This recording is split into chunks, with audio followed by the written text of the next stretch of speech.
Hi guys, so today we're going to do a little bit of burning and I'm going to show you the reaction and how to balance an equation from that, and I'm also going to tell you some other stuff. Okay guys, so here we've got a little bit of magnesium there, it's a metal. Now we can burn this to oxidize it and give us magnesium oxide, a new product. So what I'm going to do is I'm going to put the magnesium in my molcajete here and I'm going to set fire to it. Now magnesium, when it burns, should burn quite a bright white colour. So we'll see how that goes. You may know that all the elements in the periodic table burn a different colour, and that's actually how we know what the stars are made of, by looking at the colours that we get.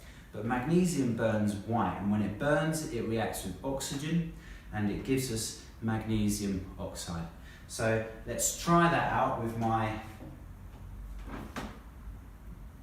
forgotten what it's called in Spanish, soplete or sepleto, something like that, blowtorch, right? But I need to put on some protection. This should burn quite bright white, and we'll bring the camera in when I start burning it. Okay, so here's the blowtorch. So camera, can you come in? Can we see that in there? It's blowing around a bit. Oh yeah, love a bit of that. So that should burn quite bright white. It's not doing too well. Not the best. But just heating it up now. There we go, let's stop that. Now what I would like you to do is have a look at this actually. So if you could come in. Hopefully when we do it in the lab it will be better. It oxidized a bit. What we have there, guys, is a new product. You see that it's actually basically a white powder. That's now magnesium oxide. Now believe it or not, if I were to have weighed this before burning, it would now weigh more than it was before. And let's see how. So if we go to here, so what we had, guys, was magnesium sitting there quite happily, and then we burnt it. And what happened was we gave it enough energy for bonds to break and reform. And our oxygen, you should know, is O2, double bonded together like that.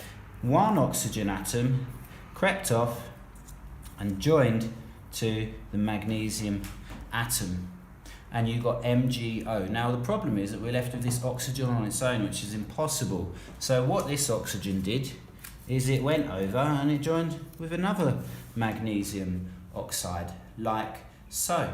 So what we actually had, ladies and gentlemen, were two magnesiums plus one oxygen, or one O2, gave us two MgO.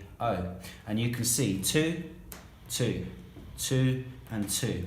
And when we write it in an equation, it looks like this. We add a 2 there, 1, 2, and 1, 2. We add a 2 there to balance the equation.